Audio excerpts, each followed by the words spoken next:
Bienvenue sur Médiane TV et l'invité de la rédaction. Aujourd'hui, je reçois Brice Bexter Glaoui, acteur marocain. Un an qui n'a pas fini de faire parler de lui. Le jeune trentenaire compte déjà une dizaine d'années dans le cinéma. Le grand public l'a découvert dans le blockbuster marocain de Hicham Hadji, Redemption Day, où Brice Bexter Glaoui a donné la réplique à Gary Dourdan, Sami Nasseri ou encore Andy Garcia. Les projets s'enchaînent pour ce jeune comédien qui, dans son cœur, cohabitent deux amours, le Maroc et le cinéma, qui le lui rendent bien. Brice Bexter Glaoui, merci beaucoup d'avoir accepté notre invitation et d'avoir fait le déplacement à Tanger. Merci beaucoup. Merci Ilham de m'inviter, ça fait tellement plaisir d'être ici. Alors, depuis le temps qu'on veut faire cet entretien, ben voilà, c'est arrivé. Alors, en préparant justement cet entretien, vous m'avez dit que vous étiez à Ouarzazate. Est-ce que, certainement pour des tournages, est-ce que vous pouvez nous en dire quelques mots? Oui, bien sûr. Bah, écoutez, le Maroc a bien repris là depuis post-Covid. On retourne, on réaccueille beaucoup de films internationaux. Et c'était en l'occurrence, là, je participais à un film Netflix français qui tournait sur Ouarzazate. Et c'était une très belle expérience. Et on réitère dans une petite semaine sur Kenitra aussi pour Netflix France. Donc ça fait plaisir de voir que les projets reviennent. Alors, j'imagine que le film Redemption Day va vous coller à la peau, mais on ne peut pas ne pas en parler. Quel est l'élément dont vous vous souvenez aujourd'hui? Parce que bon, Redemption Day, il faut se rappeler que c'est un film qui est sorti en 2020. Il est sorti pratiquement en plein Covid, avec toutes ces années, ces projections. Quel souvenir gardez-vous justement de ce film tourné avec Hicham Hadji?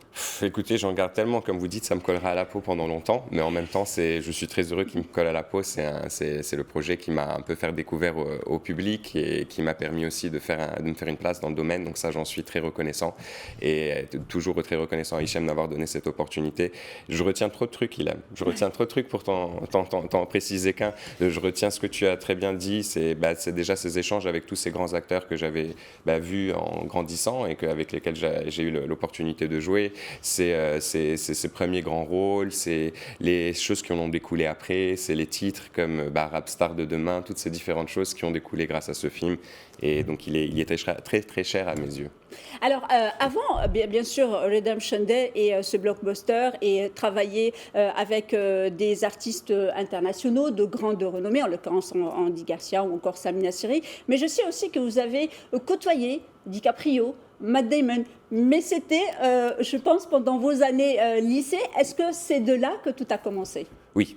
C'est grâce à cette opportunité. C'est vrai que cette histoire de DiCaprio me colle aussi un peu à la peau, mais je suis un jeune lycéen, je fais du théâtre, je suis en train de passer mon bac, je ne suis pas vraiment sûr de ce que je vais faire et où je vais aller. Et il y a ce film qui vient tourner en 2007, où 2007, les choses, on les remet dans leur contexte. Il y a peut-être encore moins de fréquences de tournage et de choses. Et ça se passe à Rabat, qui n'est pas vraiment une ville de tournage, c'est plus Ouarzazate, Marrakech. Et on me dit, écoute, tu veux être figurant sur ce tournage? Il s'avère qu'ils me disent à la dernière minute, le casting, tu veux pas plutôt être la doubleur lumière des acteurs principaux, en l'occurrence DiCaprio et Mark Strong, et être avec nous pendant 1 mois et demi sur le tournage et interagir et découvrir les rouages au mieux de te retrouver simplement figurant et passer devant la caméra 2 jours. J'ai dit oui, je me retrouve propulsé sur un tournage hollywoodien et à la grand désespoir de ma famille et de mes grands-parents, ça devient une chose que j'ai envie de faire plein temps et d'en rendre une carrière, et c'est comme ça que ça m'a mis l'eau à la bouche et ça m'a fait découvrir le cinéma, et après j'ai tout fait pour continuer dans cette direction. Alors justement, quand vous avez tourné, peut-être que vous vouliez faire autre chose, je ne sais pas, peut-être du théâtre, on ne sait pas, mais à partir de ce moment-là, vous avez un peu, vous êtes parti dans ce chemin du cinéma et donc de l'apprentissage et des formations. Qu'est-ce que vous pouvez nous dire justement sur les formations que vous avez faites pour justement réussir ce nouveau rêve que vous êtes découvert à l'âge de 17 ans? Écoutez, j'ai très rapidement compris au fait que j'ai fait plusieurs formations. J'ai fait des formations d'abord d'études, donc académiques. Je suis parti en Amérique étudier le cinéma parce que je pensais que c'était quand même important. C'est vrai que c'est un art qui n'est pas nécessairement obligé de s'apprendre, mais je pense que le passage académique est toujours un plus.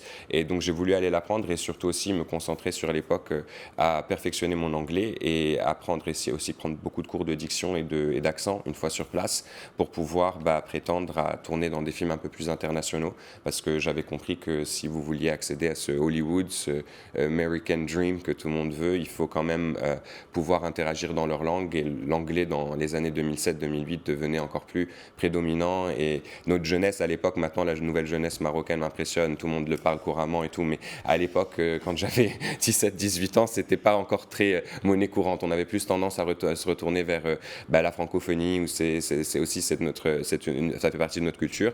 Mais donc c'était un de les points les plus importants. Et je pense que Hichem, c'est une chose sur laquelle aussi il avait beaucoup souligné ça quand il m'avait rencontré les premières fois, avait dit dans les essais qu'on faisait et tout, que l'anglais que j'avais lui était un grand plus pour lui, parce que c'était quelque chose qui lui tenait très à cœur. Donc c'est quelque chose auquel je répète toujours aux jeunes, c'est essayer de se concentrer, ceux qui veulent faire du cinéma, sur aussi maîtriser cette langue qui, je pense, vous donne aussi accès après à un panel de jeux un peu plus international. Puisque vous parlez de Hicham Hadji, donc de Redemption Day, on va regarder cet extrait. Brad, I'm afraid I have some bad news. Kate. She has been abducted. What? Just an hour ago. Where? Daesh. She's in Algeria. Eunice, how the fuck could this have happened in less than 24 hours? We had all eyes on them. One of my men was even killed trying to rescue her, as well as our government liaison. Kate was seen taken alive, with 2 others. I'm on the first flight out.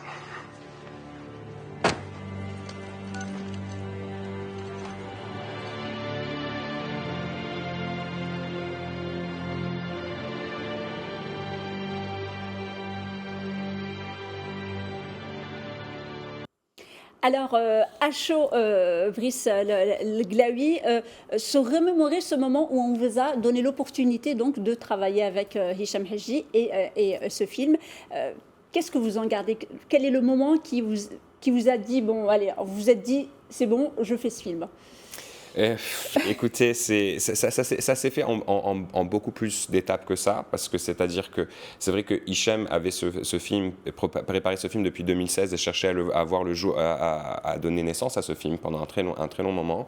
Et je pense que il y avait une bonne année avant où on m'avait contacté, et donc je savais que ce film était en attente, et ça m'a tout de suite plu quand la chose qui a vraiment tout concrétisé, c'est vrai, l'enfant en moi, l'enfant avec les yeux étincelant, et Hicham Hadji qui vient et qui me dit voilà, on va avoir ce casting, on va avoir ces gens, on va le faire comme ça va être le premier film hollywoodien, on va garder les critères, on va garder les cadrages, on va essayer de donner une qualité internationale, et on va faire ce film, et j'ai beaucoup aimé. J'ai cette dualité, c'est vrai, culturelle. Je suis franco-marocain par ma mère, anglais-tchèque par mon père, né à Lausanne mais grandi au Maroc, donc je suis un grand mélange, et c'est vrai qu'il n'y a pas tout le temps, dans ma quête de recherche de rôle, il n'y avait pas tout le temps des rôles qui pouvaient être en symbiose avec ma personne, parce que c'est un métier très visuel, et aussi à quoi vous ressemblez. Donc c'est vrai que c'était beaucoup plus, ça m'a tout de suite, je me suis dit ça pourrait être toi. Et Hichem m'a dit écoute, je ne veux pas que ce policier soit moustachu et gros et avec un gros ventre, et qu'on en fasse une caricature marocaine, mais il me dit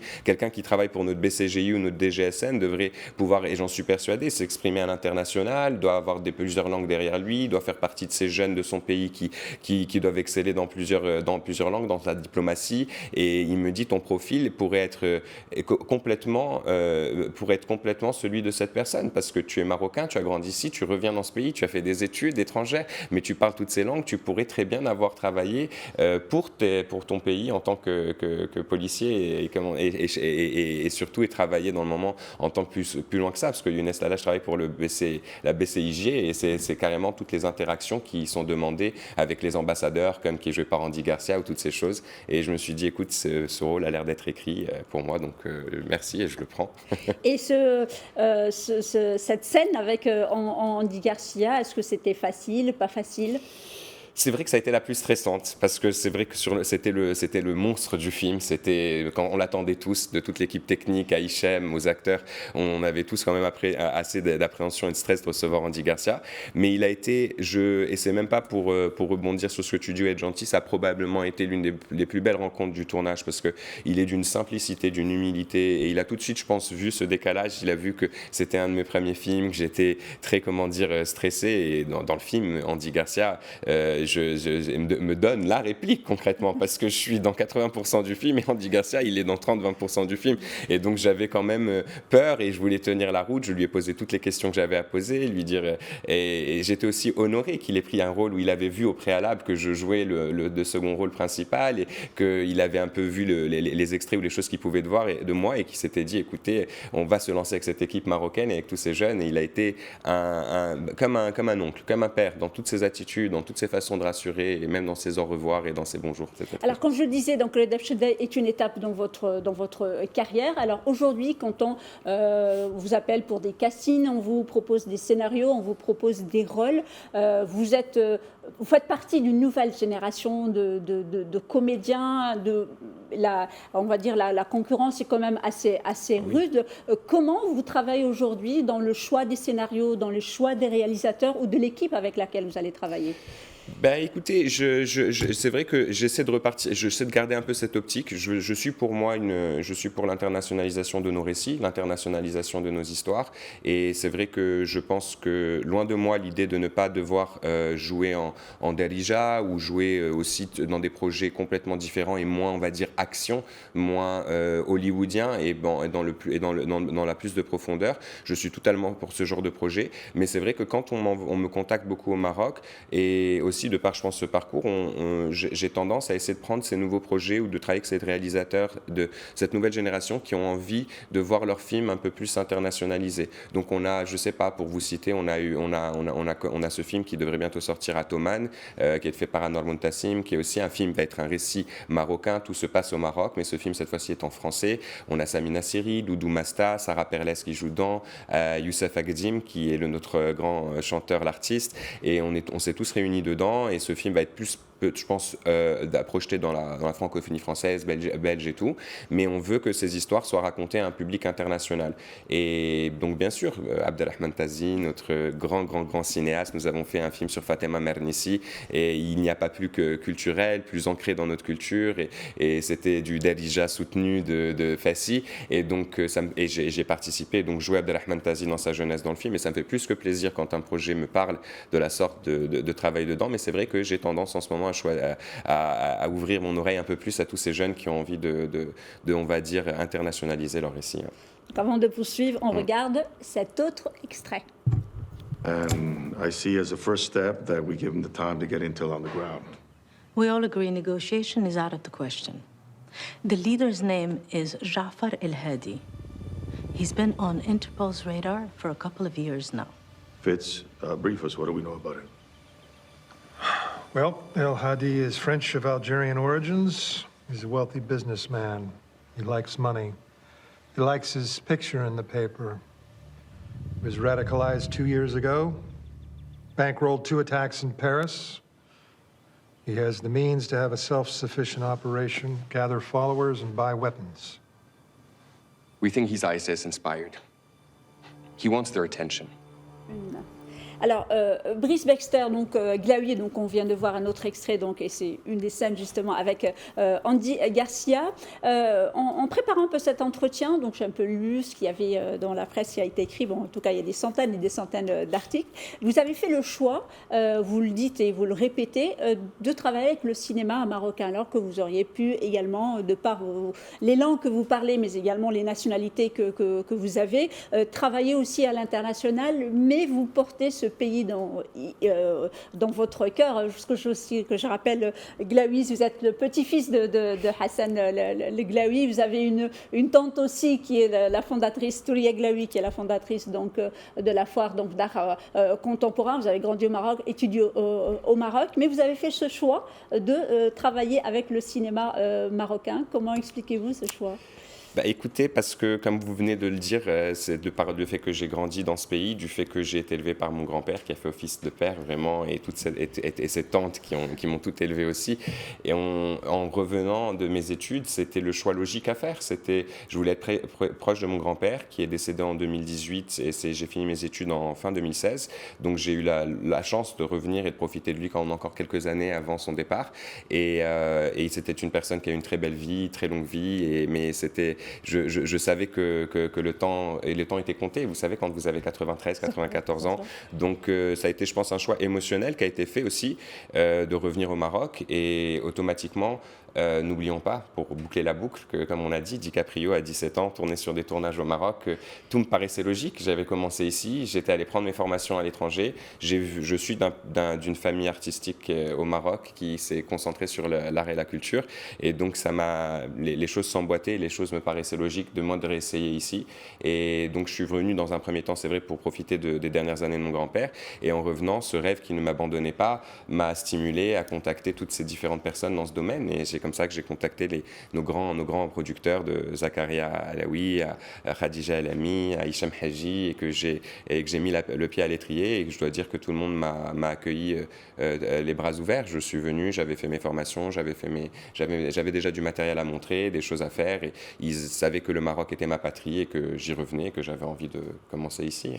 Dans le pressbook que j'ai reçu, puisque vous parlez de votre grand-père Hassan Glaoui, il y a une photo où lui est devant donc son chevalet et vous êtes derrière, vous le regardez. Est-ce que cet univers aussi de l'art, de la peinture, de l'image aussi, a de l'effet sur vous quand vous devez choisir quand même de travailler avec tel ou tel réalisateur ou tel scénariste? Est-ce que cet univers dans lequel vous avez baigné vous pousse dans certains choix cinématographiques? Bien sûr, complètement. Je pense que je fais toujours attention, ayant grandi dans un domaine d'image, je suis très, très conscient de quand on se lance dans un projet avec quelqu'un, c'est une image qui vous collera à la peau. Excusez-moi. C'est une image qui vous collera à la peau, comme vous venez de dire, comme Redemption Day, quelque chose. Donc je fais très attention à quand même choisir un projet dans lequel je me lance et dans lequel je vais avoir une connexion et surtout l'envie de porter ce projet dans le futur. Et c'est quelque chose que, comme vous dites, qui reste ancré en vous à tout jamais. Donc, je fais attention et je dois dire que d'avoir été rodé par mon grand-père dans le passé, qui a fait ça pendant longtemps lui-même, ce n'est qu'un plus dans ce domaine. Alors, en 2020, donc, c'était la sortie de Redemption Day, mais c'était aussi votre consécration en tant que Arab Star of Tomorrow. Comment vous imaginez justement cette distinction? Écoutez, 3 ans plus tard. 3 ans plus tard. Écoutez, j'ai été déjà très honoré qu'on me donne un tel titre. C'est vrai que, écoutez, c'est un titre qui a été donné pendant des années en Angleterre à des acteurs locaux, et c'était la Star of Tomorrow, et c'est Screen International, le grand magazine de cinéma qui dénommait ces gens. Et donc ils ont eu cette initiative qu'ils ont créée en 2016-2017 au mieux de créer les stars de l'Angleterre de demain. Maintenant, le monde arabe, ce monde arabe qui est en train de fasciner, ce monde arabe qui est en plein essor, de l'Arabie Saoudite à chez nous, à partout dans le monde. Et donc, c'était très intriguant de voir que les Anglais, que je pense sont toujours un peu quand même une vision, je trouve, très moderne et m'ont dit tout de suite, écoutez, vous êtes exactement ce qui représente pour nous demain peut-être ce que devrait être un futur Arab Star de demain, c'est-à-dire quelqu'un qui jongle entre toutes ces langues, quelqu'un qui est appréciatif de toutes ces différentes cultures et qui décide de joindre un peu tous ces différents mondes et de slalomer dans le cinéma, mais dans le domaine de toutes ces différentes cultures qu'il a. Et ça leur portait à cœur, je pense, de me donner ce titre, et je suis très honoré de le porter. Alors, jongler entre ces langues, mais le cinéma aujourd'hui jongle avec plusieurs univers, et en l'occurrence, justement, ces plateformes de streaming. Donc, vous êtes une génération qui devant une très grande concurrence, donc quand on va les salles de cinéma, mais vous savez, le streaming de nombreux acteurs, de milliers d'acteurs, comment vous imaginez ancrer donc l'univers de cinéma et ancrer de votre empreinte justement cet univers, ce 7e art? Bah écoutez, c'est vraiment là où on revient encore à ce que vous disiez, c'est-à-dire de s'ancrer grâce au Maroc, parce que ce Maroc me permet justement maintenant, grâce à tous ces projets, toutes ces concrétisations, ces prix, ça me permet de bien sûr slalomer avec des projets à l'étranger et je les enchaîne beaucoup plus à l'international, mais je reviens toujours au Maroc et comme dans tout domaine, comme vous dites, et surtout celui-ci qui est très féroce et beaucoup de compétition, je ne suis pas en tournage tous les jours non plus, donc quand je suis en attente, c'est là où le Maroc est un échappatoire magnifique pour moi, parce que ça me permet de venir ici, de fouiller toutes ces gemmes et ces jeunes réalisateurs et personnes qui ont des récits des fois extraordinaires à raconter, et c'est aussi maintenant comme ça que je suis en train de découvrir progressivement que certains récits que j'aimerais qu'ils soient racontés mais qui n'ont pas l'opportunité de l'être parce qu'ils ont un manque de financement ou un manque de structure, c'est là où je commence, grâce à mon réseau, à me pencher sur la production aussi, et me pencher sur pas simplement trouver les réalisateurs avec lesquels j'aime travailler, mais beaucoup de ces réalisateurs n'ont pas les moyens ou n'ont pas le réseau pour pouvoir faire aboutir ce genre de réseau, et de plus en plus je m'intéresse à justement coproduire du moins les projets dans lesquels je tourne, ou commencer à aller chercher moi-même ces gemmes et pas forcément attendre, et c'est ce que Matt Damon et Ben Affleck ont fait, qui sont de très grands amis, et regardez où ça les a emmenés aux Oscars avec Good Will Hunting, et quand on était nous-mêmes au lycée ou à l'université de cinéma, on nous disait toujours que c'était un métier d'attente, c'est un métier où il y a beaucoup de compétition, mais qu'il ne faut pas forcément toujours attendre ces opportunités et aller les créer, surtout dans ce domaine où il y a un manque de contenu, et surtout pour pouvoir montrer son talent d'acteur. Et donc j'encourage tout jeune acteur à aller créer ses courts-métrages, à aller créer ses tournages et à essayer de créer un groupe cohésif qui peut de temps en temps aboutir à une telle réalisation. On regarde pour le plaisir un autre et dernier extrait. What happened? Islamists come. They killed Kanan and Odin. Last week? No, Ayubi.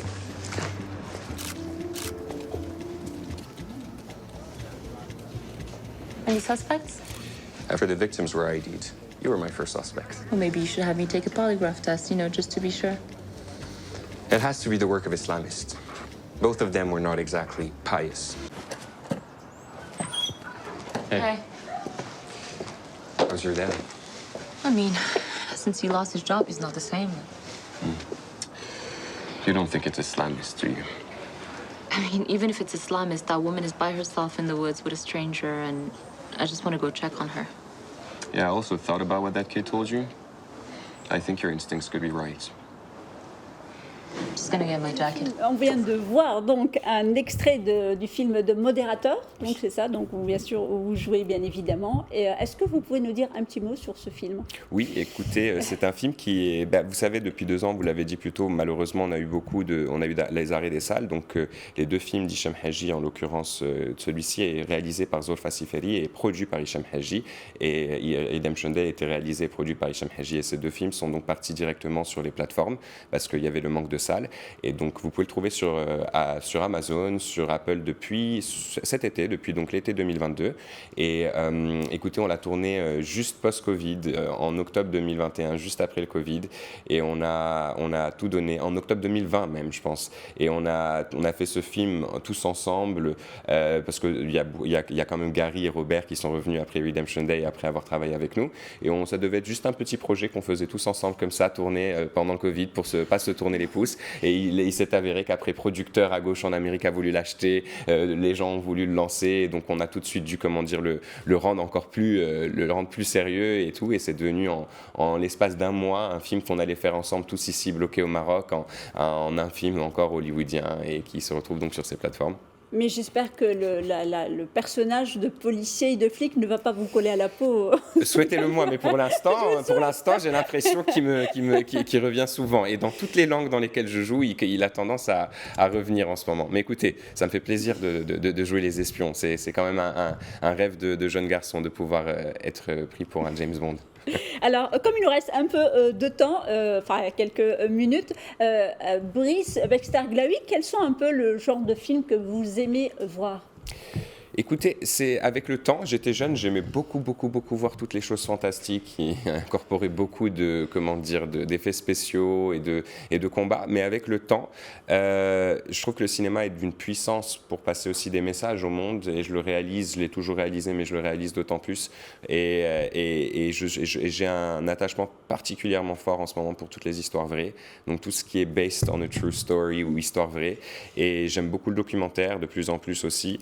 C'est peut-être parce que je grandis, je vieillis, dites ce que vous voulez, mais je réalise l'importance de l'image et l'importance de ce qu'on peut véhiculer à travers l'image. Et j'aime me distraire avec un très beau film, complètement de légende, de science-fiction, un Seigneur des Anneaux, Harry Potter, mais beaucoup plus avec l'âge, les récits qui surtout racontent un peu toutes les difficultés que les gens ou les différentes civilisations ou les différents peuples ont pu vivre, et aussi pas forcément parler que de misère ou de difficultés, mais aussi les choses incroyables qui ont pu être accomplies dans le passé ou dans le temps courant par certaines personnes. Et j'aime bien des histoires et des films qui remettent ces personnes en avant et les remettent sur un piédestal, et j'aime bien et ça m'apprend beaucoup surtout.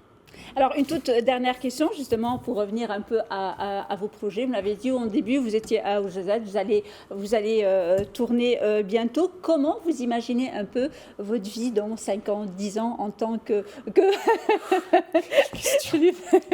Comment vous l'imaginez en tant qu'acteur, justement, dans cet univers en pleine effervescence? Écoutez, dans le meilleur des cas, je souhaiterais pouvoir slalomer avec l'étranger, chose que je commence un peu à faire. Je trouve que, oui, la compétition est féroce, il y a de plus en plus de monde et tout, mais je pense aussi que d'être international, d'être dans la position dans laquelle je suis, on a progressivement un peu plus de poids. On devient, à l'époque, c'était des faiblesses d'être si mélangé, de ne pas avoir une nationalité. Maintenant, on me demande de jouer dans toutes les langues que je parle. On me demande de faire le français, de faire l'anglais, de faire le marocain ou de faire le tchèque. Et donc, je pense qu'idéalement, je me verrais slalomer entre mon pays que j'aime tant, me voir continuer à prendre des projets ici qui me portent à cœur et des projets dans lesquels j'ai envie de faire part. Et idéalement, d'internationaliser un peu plus ma carrière quand je ne suis pas en train de tourner au Maroc, et d'être sur tous ces projets, sur toutes ces plateformes qu'on adore consommer tous les soirs. Merci beaucoup, Brice Baxter-Glaoui, d'avoir répondu à notre invitation et d'être venu sur le plateau ici à Tanger. Merci beaucoup. Merci de m'avoir reçu. Et merci à vous, chers téléspectateurs, pour votre fidélité. L'information se poursuit sur nos différents canaux, Médiane TV Arabique, Médiane TV Maghreb, Médiane TV Afrique et bien évidemment sur notre média digital, medianews.com.